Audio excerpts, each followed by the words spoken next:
आदेश आदेश सिंह राशि वालों, भैया क्या आपने किसी से दिल लगाया है और अब चाहते हैं कि उसी से मेरी शादी हो जाए? मन में सवाल है कि क्या उससे शादी हो पाएगी? क्या 2025 में आप अपने विवाह का इंतजार कर रहे हैं? क्या वो घड़ी आ गई है?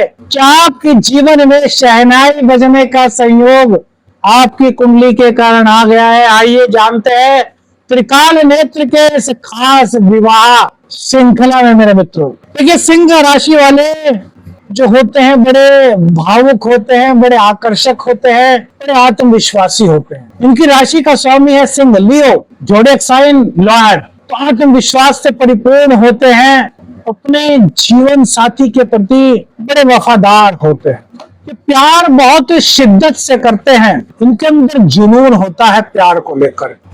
ये अपने प्यार को प्राप्त करने के लिए कुछ भी करने को तत्पर रहते हैं, क्योंकि ये दिल की गहराइयों से अपने उस प्यार को प्यार करते हैं जिससे ये दिल लगा बैठते हैं। इन्हें दिखावा मेरे मित्रों बिल्कुल पसंद नहीं होता।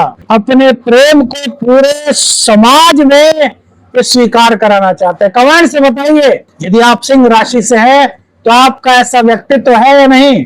आज इस राशि फल में जानेंगे 2025 में आपके शादी के संयोग कब बन रहे हैं। क्या लव मैरिज होगी या फिर आपके परिवार के समर्थन से शादी का संयोग आपके जीवन में आ रहा है? कौन कौन सी वो बातें हैं जो अपने दाम्पत्य जीवन को बचाने के लिए आपको करनी चाहिए, और वो क्या है जिसको आपको नहीं करना चाहिए मेरे मित्रों? ठीक है, सिंह राशि वालों, सबसे पहले तो आपको बता दें कि आपका जो सप्तम भाव का स्वामी है वो है शनि, यानी कि धीर गंभीर लोग। शनि क्या है? शनि स्थायित्व का प्रतीक है, शनि देरी का प्रतीक है, शनि प्रतीक है धीरे धीरे चल करके उस स्थायित्व को प्रदान करना, प्राप्त करना, जिसपे लंबे समय तक ठहरा जा सके मेरे मित्रों। तो देखिए, आपकी कुंडली में यदि सप्तम भाव मजबूत है, आपकी कुंडली में यदि शनि की स्थिति बहुत अच्छी है, आपकी कुंडली में यदि सप्तम भाव पर किसी भी क्रूर ग्रह की दृष्टि नहीं है, तो आपका दाम्पत्य जीवन बहुत अच्छा रहेगा। परिवार की मर्जी से आपका विवाह होगा और आपका जीवन साथी भी आपको बहुत चाहने वाला होगा, जैसा कि आपने अपने जीवन में जीवन साथी को सोचा था, वैसा ही जीवन साथी आपका मिलेगा। सप्तम भाव शनिदेव यदि किसी वजह से पीड़ित हैं, राहु के साथ शनि की युति है सिंह राशि वालों की कुंडली में, या फिर मंगल शनि की युति हो जाए, कुंडली में मांगलिक दोष हो जाए, तो फिर ऐसे में सप्तम भाव के पीड़ित होने के चलते सिंह राशि वालों को या तो विवाह में काफी देरी हो जाती है या फिर विवाह में काफी दिक्कतों का सामना करना पड़ता है। 2025 की बात करें, यदि आपका सप्तम भाव मजबूत है, सप्तम भाव पर किसी भी क्रूर ग्रह की दृष्टि नहीं है मेरे मित्रों, तो 2025 में जुलाई माह अरेंज मैरिज के लिए अच्छे संकेत दे रहा है। उसके बाद अक्टूबर से नवंबर के बीच आपका अरेंज मैरिज का योग यहाँ पर बन रहा है। आपकी शहनाई बज सकती है, आपके जीवन में जीवन साथी का आगमन हो सकता है, आपकी लंबी प्रतीक्षा दूर हो सकती है मेरे मित्रों। अब देखिए, बात करते हैं प्रेम विवाह की। तो प्रेम विवाह के लिए यहाँ पर गुरुदेव का और शुक्रदेव का मजबूत होना बहुत आवश्यक है। शुक्रदेव प्रेम के कारक हैं, शुक्रदेव काम के कारक हैं, और वहीं बृहस्पति देव ज्ञान के कारक है, और आपके पंचम भाव के स्वामी बृहस्पति देव है। अब यदि आपकी कुंडली में शनि और बृहस्पति नवम भाव में बैठ जाए, सप्तम भाव में बैठ जाए, तो फिर किसी भी अच्छे भाव में इनकी उपस्थिति है, तो समझिए कि आपकी कुंडली का यह संकेत है, आपकी कुंडली का यह इशारा है कि आपका प्रेम विवाह मेरे मित्रों हो सकता है। आपकी कुंडली में यदि शुक्र और बृहस्पति और शनि ये एक साथ बैठे तब आपको थोड़ा सा सावधान रहना चाहिए, क्योंकि शुक्र और बृहस्पति दोनों गुरु हैं और दोनों गुरु होने के कारण एक दूसरे को बड़ा दिखाने के चक्कर में दाम्पत्य जीवन में दिक्कतें आ सकती हैं। तो कुंडली में जो ग्रह खराब हैं उनका आपको ज्योतिषीय निवारण मेरे मित्रों करना चाहिए। अब बात करते हैं कि यार जिससे हमने दिल लगाया क्या वो हमारा जीवन साथी बनेगा?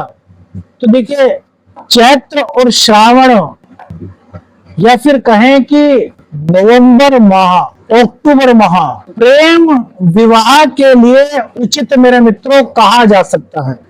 अगर आपकी कुंडली में बृहस्पति, जैसे कि अब गोचर में बृहस्पति आपके 11वें भाव में बैठ करके पंचम भाव को देख रहा है और उसकी दृष्टि सप्तम भाव पर भी है, तो जून जुलाई से लेकर के दिसंबर तक यदि आपकी कुंडली में विवाह की दशाएं चल रही हैं, यानी कि सप्तमेश, पंचमेश का अंतर दशा में, प्रतंत्र में या फिर महादशा में चल रहा है, तो जुलाई से लेकर के दिसंबर के बीच आपके विवाह होने के चांसेस है। और अक्टूबर में और नवंबर में ये प्रेम विवाह के विवाह को दर्शाता है। कुछ संभावनाएं शुक्र के भाग्य स्थान में होने के चलते 15 जून से 15 जुलाई के बीच भी मेरे मित्रों बनती है कि प्रेम विवाह आपका यहाँ पर हो जाए।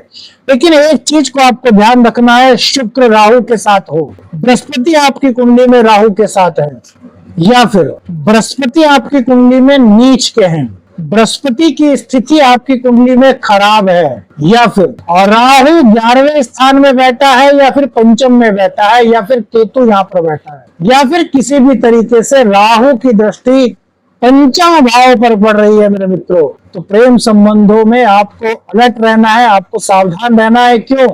क्योंकि यह दर्शाता है कि आपको प्रेम में धोखा मिल सकता है। प्रेम विवाह के बाद भी आपके साथ आपके जीवन में गोचर के कारण या फिर आपकी कुंडली में जो हमने परिस्थिति ग्रहों की बताई उनके कारण आपको दिक्कत हो सकती है मेरे मित्रों। तो ऐसे में सबसे पहले तो अपने कुंडली को देखिए। आप ज्योतिष जानते हैं तो समझिए कि आपके पंचमेश की स्थिति कैसी है, आपके शुक्र कैसे है, आपके बृहस्पति की स्थिति कैसी है, आपके शनि कैसे है। नहीं जानते ज्योतिष को तो किसी विशेषज्ञ से संपर्क लीजिए। और फिर यदि वहां पर कुछ कमी है, जैसे कि शुक्र पीड़ित है, बृहस्पति पीड़ित है, शनि पीड़ित है, तो उनसे संबंधित ग्रहों का आप उपचार कराएं। उसके बाद प्रेम संबंध हो या फिर अरेंज मैरिज, उस दिशा में कदम आगे बढ़ाएं। अब देखिए, सिंह राशि वालों के अंदर कुछ कमियां होती हैं जो वो उनके दाम्पत्य जीवन में कई तरह की दिक्कतें मेरे मित्रों उत्पन्न कर देती हैं। क्या है वो दिक्कतें? कि ये भावनाओं में आकर के कभी कभी जल्दबाजी में निर्णय ले लेते हैं। तो सिंह राशि वालों, आपको यदि अपने दाम्पत्य जीवन को मजबूती के साथ चलाना है तो जल्दबाजी में निर्णय लेने से आपको बचना चाहिए। आपके अंदर साहस और पराक्रम की कोई कमी नहीं होती, लेकिन जल्दबाजी में लिया गया निर्णय आपके लिए कहीं कहीं दिक्कत मेरे मित्रों बन सकता है। अपने ईगो को अपने प्यार के रास्ते में मत आने दे मेरे मित्रों। सिंह राशि वालों के लिए ईगो सबसे बड़ा शत्रु है, अहंकार सबसे बड़ा शत्रु है, और जंगल के राजा का जोड़क साइन होने के कारण अक्सर इनमें ईगो आ जाती है। तो ईगो को आपको निकालना है। अपने पार्टनर की भावनाओं की आपको कदर करनी है, उनको समझना है कि वो क्या कहना चाहते हैं, क्या करना चाहते हैं। ऐसा नहीं कि अपने अकॉर्डिंग अपने पार्टनर को आप हमेशा चलाते रहें या उन्हें चलाने की कोशिश करें। आपकी यह आदत आपके रिश्ते को मेरे मित्रों तोड़ सकती है। अपने प्रेम संबंधों को लेकर के ट्रांसपेरेंसी रखें, कुछ भी छिपाए मत, पारदर्शी रखें, वरना बाद में रिश्ते में कहीं ना कहीं संदेह उत्पन्न हो सकता है, क्योंकि आपका पंचमेश जो है वो गुरुदेव है, और गुरुदेव को कुछ भी गलत चीज बर्दाश्त नहीं होती मेरे मित्रों। कभी कभी सिंह राशि वाले शो ऑफ करने में माहिर, तो शो ऑफ कर देते हैं या स्टेटस के चक्कर में अपने सच्चे प्रेम को नजरअंदाज कर देते हैं। तो ऐसा बिल्कुल भी मत करें। यदि आपके विवाह में देरी हो रही है, अब चाहे वो प्रेम विवाह हो चाहे अरेंज मैरिज हो मेरे मित्रों, तो आपको कुछ उपाय करने चाहिए।